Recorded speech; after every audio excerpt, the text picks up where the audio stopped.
Okay, good morning, everybody. Let's try that again. Good morning, everybody. There we go. Okay, it is good to be here at All Saints Church. My name is Mike Kinman. Mi nombre es Mike Kinman, soy rector. I'm the rector here. My pronouns are he, him. Mi pronombre son él. Welcome to the forum. And again, as I said a few minutes ago, congratulations to those of you who had to navigate road closures for the race. It is good to have everybody here. I am going to give just a very brief introduction. And first of all, let's open with a moment of prayer. God dwells in you. Let us pray. Holy Spirit of God, breathe into us, that as we breathe out, the words that come from our heart may be words of peace. That as you breathe into us, the actions that come from us may be actions of justice that lead to true peace. Open our hearts and our minds for this hour together. Help us to speak clearly and listen deeply. Help us to hear your still small voice in our hearts, in the spaces between words, and on the lips of one another. Amen. So I am absolutely thrilled and so deeply grateful to both of you for being here. We have Aziza Hasan and Andrea Hodos from NewGround, and I'm going to introduce them really briefly, but then I really just want to turn it over to the two of you and have you tell your stories of sort of who you are and how you met and sort of how NewGround came to be. And so Aziza, named an influencer by the Chronicle of Philanthropy, is the executive director of NewGround, a Muslim-Jewish partnership for change. She has a long list of accomplishments here. I will notice that she served on President Obama's Advisory Council on Faith-Based and Neighborhood Partnerships, and the Executive Service Corps recognized her with the Megan G. Cooper Leadership Award. I guess you currently don't serve on Mayor Eric Garcetti's Interfaith Advisory Council, but and you're a volunteer mediator with the Los Angeles City Attorney's Office, and you're the executive director of NewGround. And then Andrea Hodos is the associate director of NewGround. She's co-facilitated NewGround's flagship professional fellowship since 2016. Is trained as a facilitator with Resetting the Table through its partnership with the Jewish Federation of Greater Los Angeles. Her creative project, Sinai and Sunnah, Women Covering, Uncovering, and Recovering, initially brought her into the realm of Muslim-Jewish engagement. So first of all, can we welcome Aziza and Andrea to All Saints Church? So, and I don't know which one of you wants to start first, but just to sort of tell your story. Okay, Aziza, here, let's, you got to flip. There you go. And just tell us about yourself and tell us about NewGround and how you all got started. Thank you for the space and for the time to just be able to dive in together and create community together. NewGround is really all about community and what it means to show up right now as people who care with really big open hearts that right now feel like they're breaking open. I'm a mix of so many things, and I think we all are, and we hold multiple identities all the time. I am the daughter of a Palestinian Muslim man and a Christian woman who is with me today, who came to visit me from the Midwest.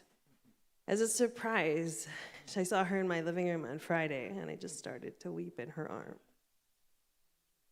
And I think of how important it is to have people that we can weep with and be with, especially during these hard times.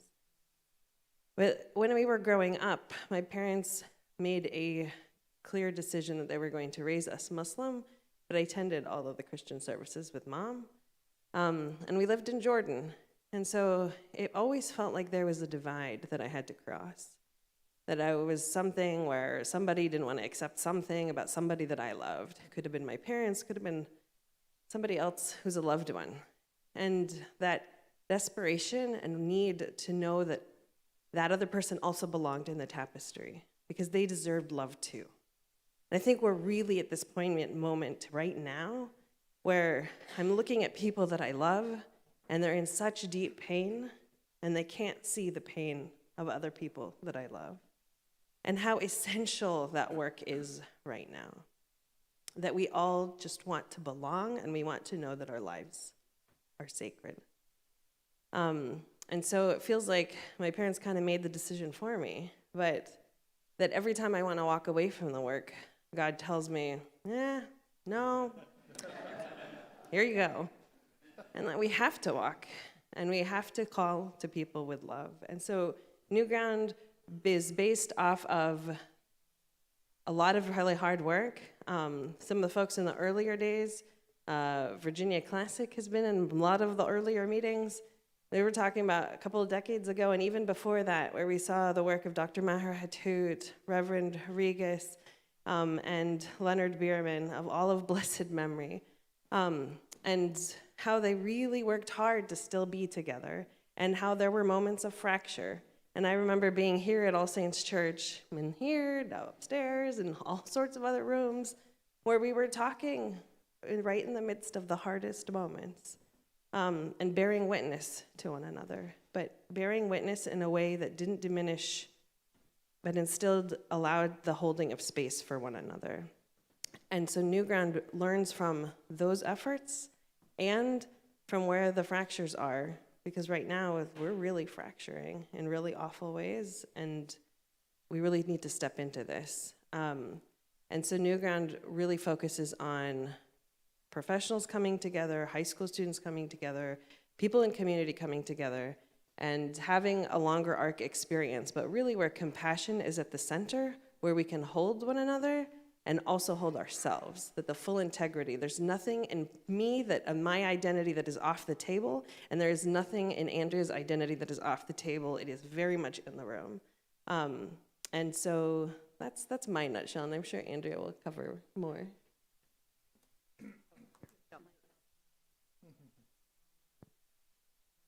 Hello, is that working?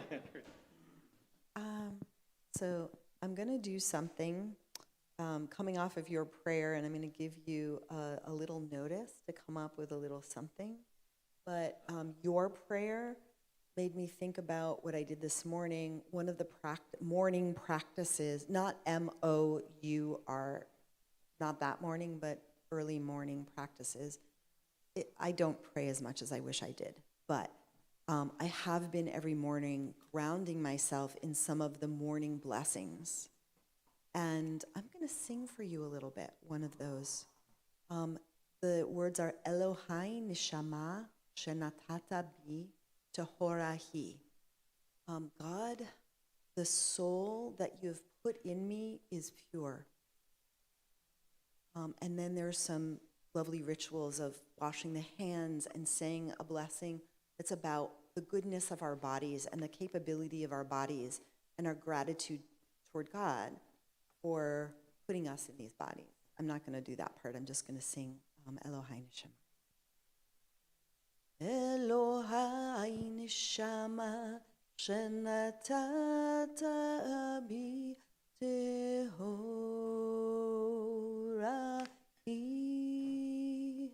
Elohai Neshama Shenatata Bi Tehorahi.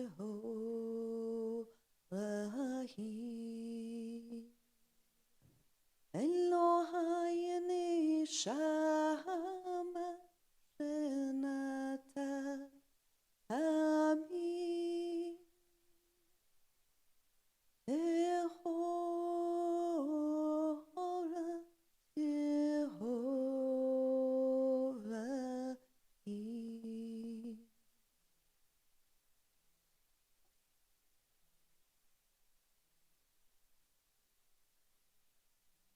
Back to Aziza.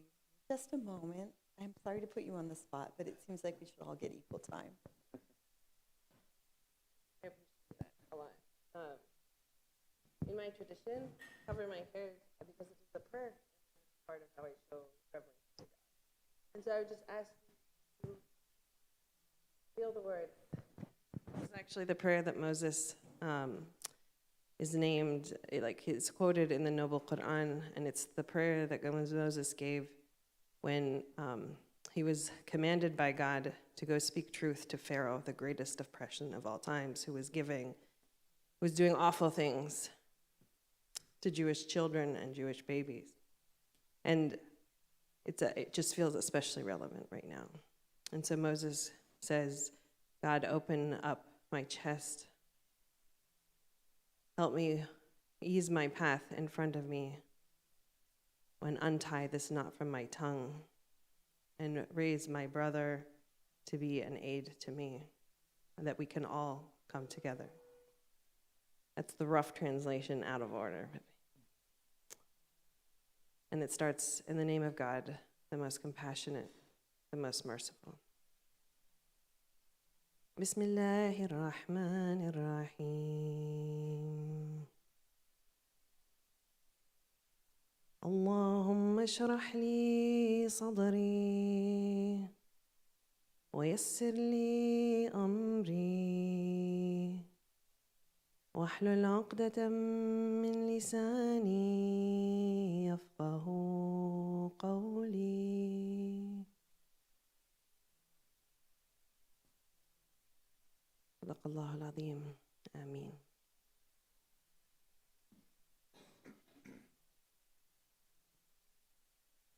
I actually want to start with an All Saints story. I grew up, my husband grew up in Brooklyn, New York, in a Jewish community, in a very religious Jewish community. And I grew up in Western Massachusetts, a town called Greenfield on Route 2 and 91, if anybody knows that area. The first 3 times I met my future father-in-law, the only thing he could say to me is, tell me, why would Jews move to somewhere where there are no other Jews? So I grew up in a town that was very Irish Catholic, Polish Catholic, and the WASP live up the hill with us. We lived on the hill.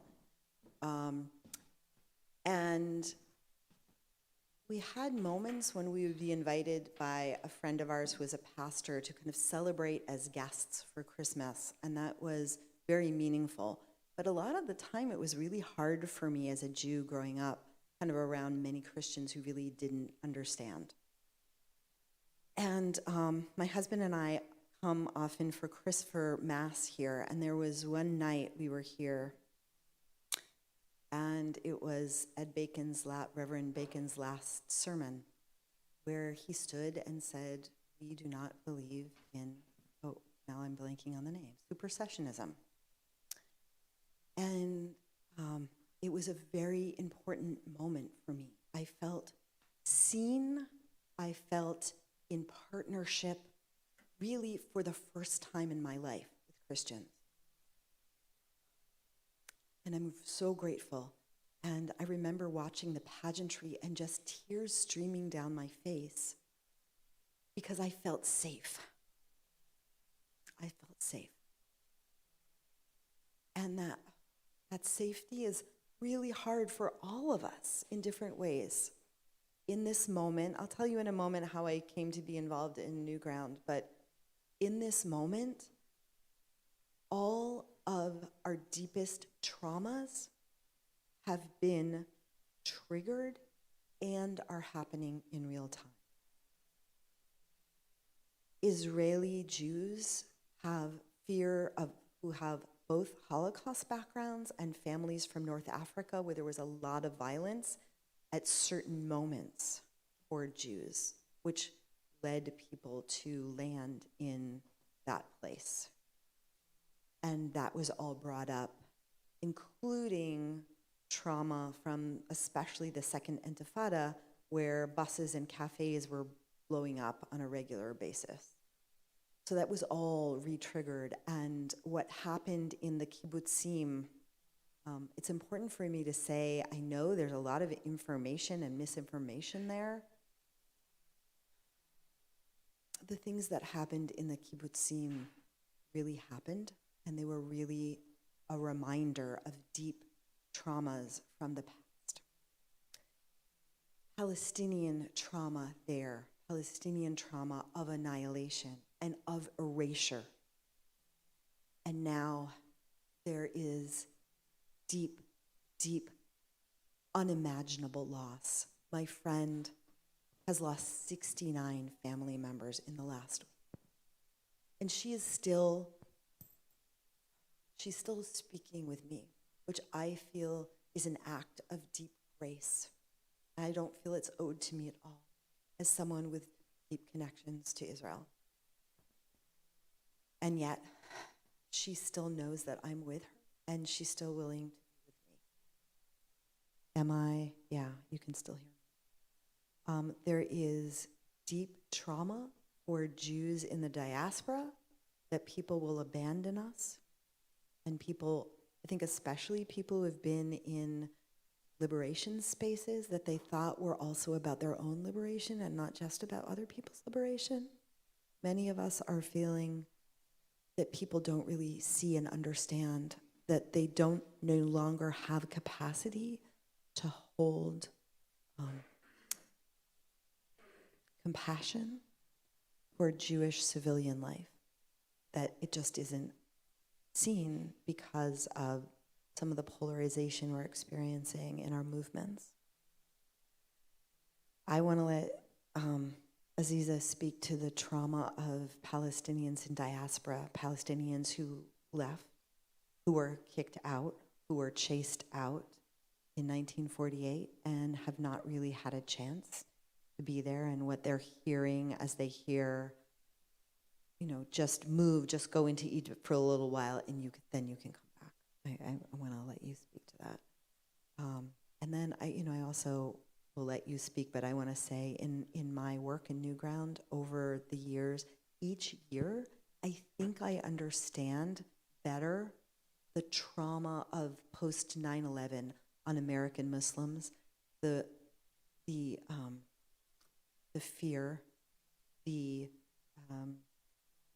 sense of surveillance, of silencing, and of potential identity-based violence. And I think I understand it, and every year I realize there's a layer to it I didn't get yet. It is very deep. And all of these things are being triggered, and they're being borne out to one degree or another in real time. So the trauma is self-reinforcing. And yesterday when I was processing with friends on Shabbat, this image came to me, and I need you to hold this for a second. My hands. So I don't know, how many of you remember that game that had like little magnet pieces, and it was like a man's face, and you could put the thing underneath, and the magnets would just go, and you could make beards and eyebrows and mustaches and all kinds of things. Well, what I'd like you to imagine right now is all of those magnet chips and these two magnets that just went whoosh, like this. And all of the magnet pieces that are surrounding these poles and making it really hard, as Aziza was saying, for people to see one another's real pain. And I would say in this moment it's about pain, but part of our work is to see one another's pride and joy. We're not in that moment, but that's part of our work. Really being in relationship with someone is knowing what makes them proud, even if it can be challenging for you. What brings them joy, and what brings them deep pain. And right now we're in helping one another to have that capacity to hold one another's pain. And there's a lot of it. So that's our moment right now.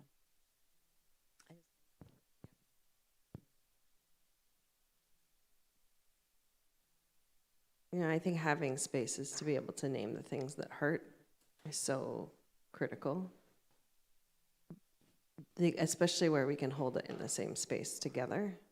Because at the beginning, right shortly after October 7th, we were even looking for just news sources of describing the things that had happened. And it was so hard. There was, even though you thought you knew what was going on, it was like an alternate reality on different news sources. And being able to say, it is so hard, as a Palestinian in diaspora, to hear some of the same talking points, or just go to another place and then you can come back. Come back where? my family was forced off of our land in 1948, and now it's turned, there are beautiful, massive trees that were planted after they bulldozed our house. And yes, those trees are beautiful, and there is no place to go. Like, it's clear that we're erased from the history. But that feels so small compared to what I'm hearing about the children in Gaza. Like, when I look at the faces of children's faces covered in powder, and they're crying, and I just want to do something to stop. And then I think about the kids, it's enormous, and it's like, I know we have to stand forward and we have to do something, and it doesn't feel like it's fast enough. And yet, I also know my friends who are also in Israel who are going to they're literally there for their friends who have just buried their children. And it's not that pain is equal. It never, ever is. And it's a dangerous trap when we start saying things like that. But it's really essential that we also hear the stories of people, human beings. There was forgive me, I've got a lot of people's ideas in my mind, and so I think it's important to just make sure that the wisdom comes out in the room. There's a poet last week that I heard, and as he was speaking, he was saying, everybody falls into the same trap. But we're speaking and saying, I'm so sorry. But I feel like that's part of it. It's like the fog that comes into the brain in deep grief, and being able to make your way through it. But he was saying things like, and I see this in their responses as I'm reaching out to people, the attempt at compassion that can be received by, yes, and if only Hamas was didn't do this. And it's a wall, and it's a defensive wall, and I know why it's there. And what would we, not his response to that particular, because you can put it in every context, every place. But what he was saying was, I wonder if collateral damage, if we would feel the same way if it was our loved one who we were burying. If it was our loved one, would that count as collateral damage? No. And the only reason why I can look at the different news sources, to be honest with you, is because I have relationships with people that I care about. And there's many people that I care about.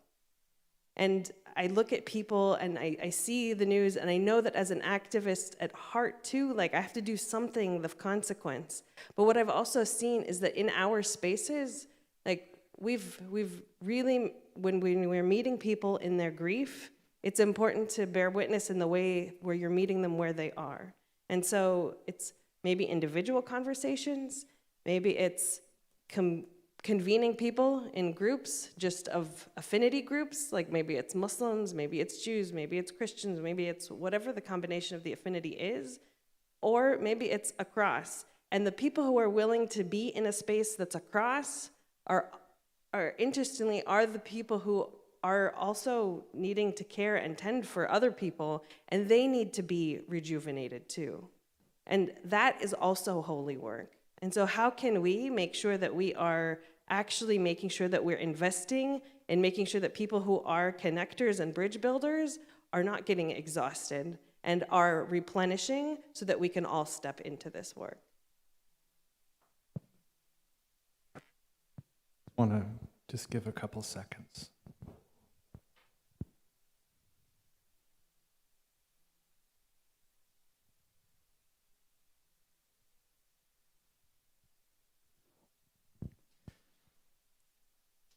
A couple weeks ago, I was so blessed to be invited to a group that you both led of about 25 of us who were Muslim, Jewish, and a couple Christian faith leaders. And I won't share what was said in that space, but what I loved about that time was you provided a time for Muslims to speak with one another and the rest of us to listen, and then for Jews to speak with one another and the rest of us to listen. And that was such a gift for me, because you talk about sacred ground, and the vulnerability, and words that keep coming up are trauma and grief. And so just a couple, and then just take this wherever you want to go, is where are you finding the spaces, both sort of in affinity groups, but also together, to process trauma and grief so we're not isolated in that. And then I have experienced our culture here in America as one that is often deeply traumatized, but has a lot of trouble admitting even to ourselves that we're traumatized. And like, I think we're all traumatized from COVID, and we're trying to pretend we're not.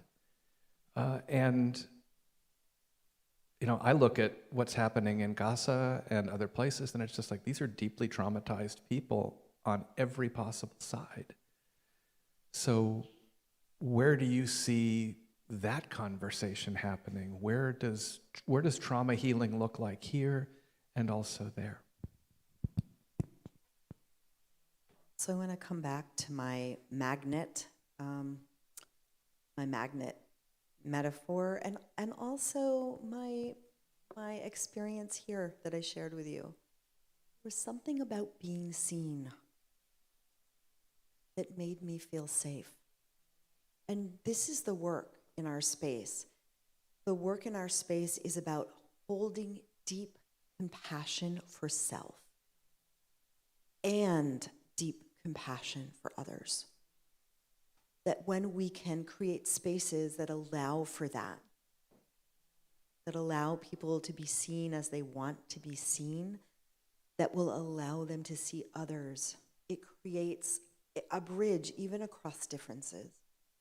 I think people are seeing this polarization that's quickened and hardened in many ways, and they're really seeking something different. They're looking for a location, a space, to be able to acknowledge the different kinds of pain, and they are different, and the different kinds of dehumanization, which is different, but it's all dehumanization.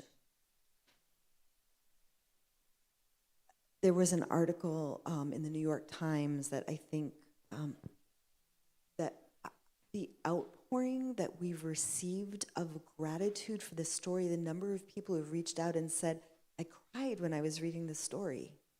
I think people are hungry to see different models and to have an address that says, we value humans, and we are all humans. I can speak from my place as a Jew who's been with many Palestinians. I'll tell you a story. Sunday night, that first Sunday night, after we went to this circle that was an interfaith circle, I had not shopped. No, there was negative food in our refrigerator, and so I went to Trader Joe's. And I actually had just received a text from my friend who has the same friend I was talking about, and in 24 hours she had lost 16 of her friends and family. And it had been so wonderful to be together in the interfaith space and just to share space and share grief and reconnect with the people who were able to come to that space. Not everyone is able to do that right now, and that is okay. We're meeting people where they're at.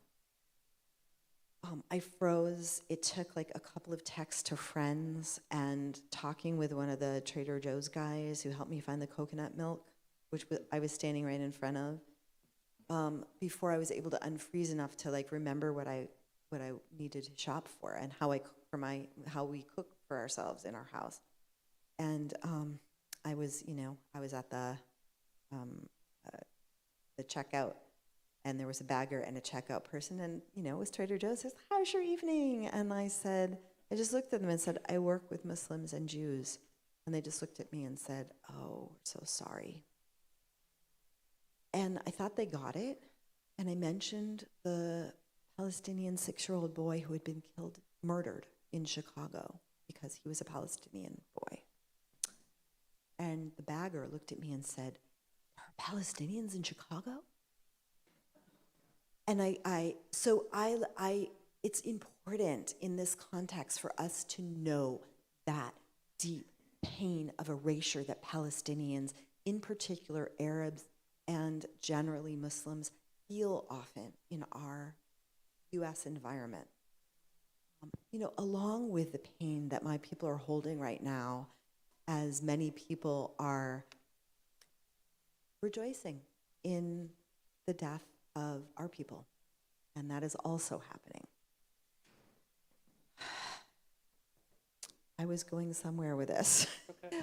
Interfaith. So there are these spaces. There was the space that we convened, and this was a moment of testing our work.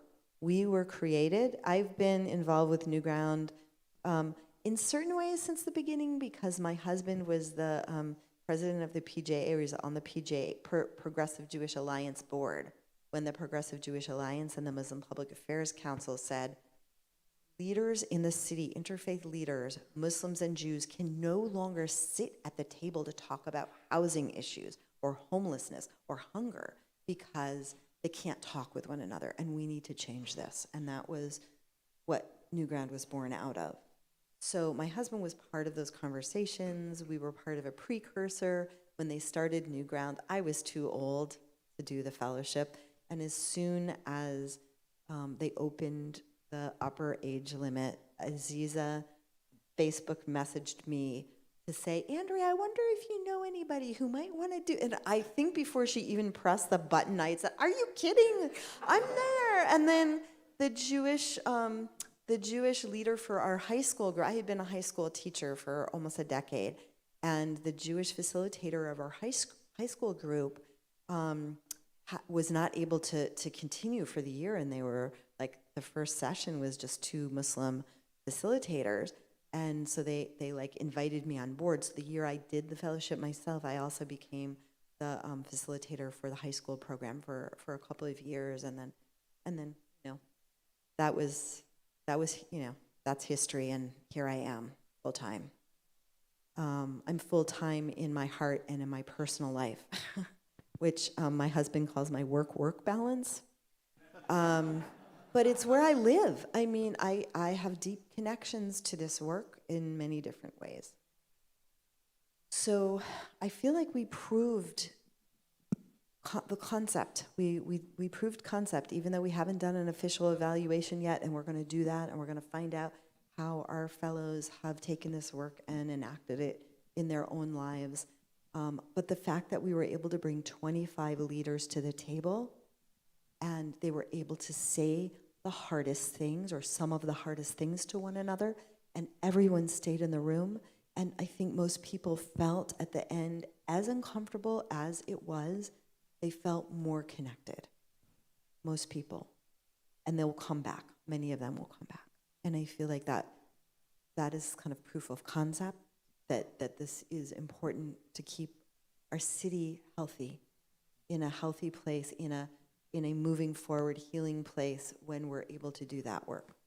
And then I would say, I'm going to leave it to you to share the rest of what we're doing. Great. And so to leave right where you left off is that actually one of the rabbis who attended the gathering, literally the next day, her Shabbat service, or what she said there, literally leaned right into that. And what it means to speak to creating healing space for each other, to listen across divides. Emil, I think a lot of brain science could actually be really helpful to give us context here. And so Emil Brunei, who really studied people's brains in conflict in really in-depth ways, showed that people, when they have too much empathy, when we have a lot of empathy for our own people and we don't see each other, and literally can't see across, those are the conditions for violence. And we're in it right now. And so, I mean, you heard about the Palestinian boy who was killed by a landlord who used to play with him, and his mom was stabbed. And so, and you hear story after story about people being harassed and yelled at, and all sorts of terrible things that are happening on college campuses, to Jews, to Muslims, to Sikhs. We are all in this, and we're all in this in really awful ways together. And so the thing that I think Emil's work really speaks to is that the way it's the people who are able to hold on to their story and still hear another story and empathize with others, that's where resilience comes from. So as we try to lean into what it means to have social cohesion right now, that's not just lip service, that's essential. And for all of us to lean into that. And so creating that space with faith leaders and for them to continue to talk about it in their congregation. And then also for other places, like I know a lot of the people who attended the space, like the healing space that we talked about in the park, kept messaging us in the next week, and they were like, I was able to show up this week in really hard places because of that gathering, because I was seen by my people. And my people, just the circle expanded in such a radically different way of like the us and them that we keep hearing. And so NewGround has really catapulted. Like we've held at least 11 different convenings. We're not just doing it with people who have been in our space, we're also doing it with our board of directors. And we're constantly checking in as staff. Like, what does it mean to take care of each other in a trauma-informed way? And so, like, for instance, there are moments where you just need to trust people. If they say, I'm not ready, like, they're not ready. And so Bruce Perry and Oprah Winfrey have this book, What Happened to You? Bruce Perry makes the argument that if somebody who has been traumatized, wants to stop talking, you actually need to stop talking because you don't want to do more harm. And then it's the moment they want to talk again. But like serving the person and their healing journey is essential right now. And for all of us to pay attention to our own bodies too. And then what Andrea and used to let us off so beautifully too with prayer. Like prayer is really critical for literally the healing process to take hold. And singing is essential. But hearing ourselves reflected, it helps us release some really important things. And so we're trying to do like tension, the important tension that we're sitting with, we really need it to start to evaporate. And so I think it happens in the form of gathering and it happens in the form of one-on-one. But what I was actually struck by that I knew was important, but I wasn't anticipating the response in this way, was that with the New York Times article, we've had people reaching out to us say, I have never ever felt that the written word could have hit me so profoundly in this moment. And just putting yourself out there and like moving in, I think that's another kind of space that we can create for each other. And Andrea, I know you've got some thoughts.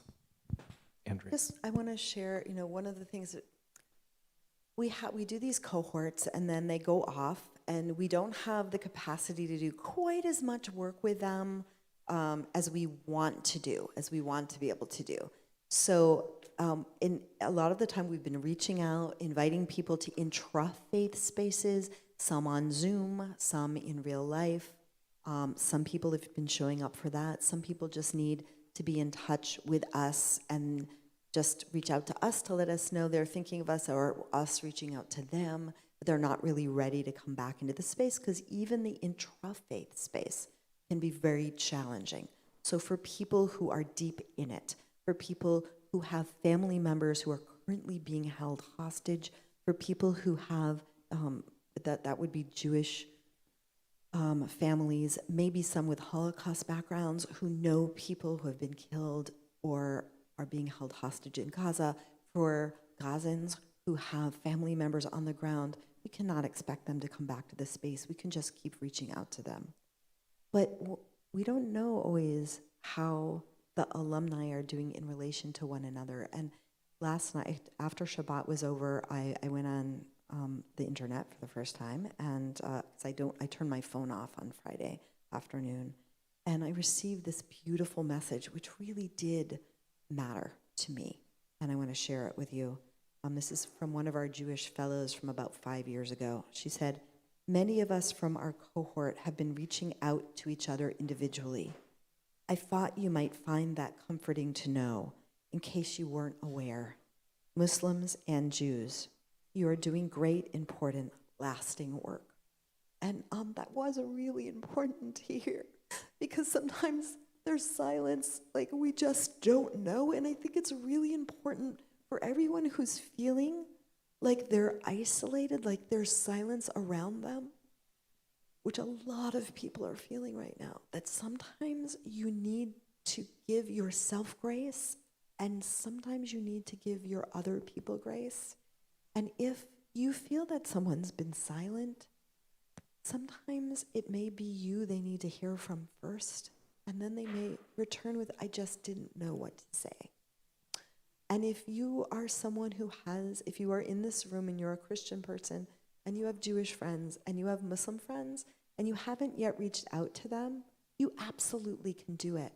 It's okay to make a mistake. That's a really important part of our space, to give one another grace and say, "I just wanted you to know I'm thinking about you. This must be so deeply painful, and I'm here if you want to talk, and no pressure to reach back." That's all you need to say. So I just want to encourage you to do that. That's really what we're encouraging our people to do, and I think they're doing it. So that's really, because we talked beforehand about how you really wanted to leave us with a call to action. And do you want to say anything more about that, Aziza? I would love to. Yeah, go ahead. Thank you. So everything Andrea just said, Esther Perel also has some thoughts that I think are important for people to lean into. She talks to some of the trauma and the way Andrea articulated it in such a poignant way. But what's missing from the discourse, from the tapestry that is really awful right now, is compassion, and being able to be is the leaning in with compassion. And it's the one thing that can help release the hardening. And so that call to please name at least 2 friends, Muslim, Jewish, Christian, whoever, even friends who are hurting, just call them. It's not like just a nice thing that you're doing. It's actually the part that will soften the hardness. And it's hard. Every time I have one of those calls, it takes everything out of me, and I have to find another way to replenish. And it can start with a text, it can start with an email, but it's the one thing that will actually help soften. And just be ready. Like, when people have big responses, that's usually a trauma response. And that's where grace comes in. That's where love comes in. And if you have a little bit of extra breath right now in you, like grounded breath, please be reaching out to people. Like, all of us depend on it. I'm looking at the way that people are talking about Islamophobia and anti-Semitism right now in America, and dear Lord, it scares me. It scares me because we're splitting hairs about something that is not okay, that can never be okay. And we have to be able to soften that, and the way through is compassion. Right now, we're gonna say goodbye to our online folks. Everyone, bye to our online folks, because Keith needs to get over to the church. But we're gonna stick around here for a few more minutes. I'd love to have a chance for you to ask questions. I would just ask 2 things, because we really want to hear from you all as much as possible. First of all, because we all have lots of opinions, remember the difference between a question and a statement. And try to make your question as brief as possible so we can hear as much as we can from our guests. So who would like to lead off? Does someone have a question? Can I say one thing right before Please. we do the question?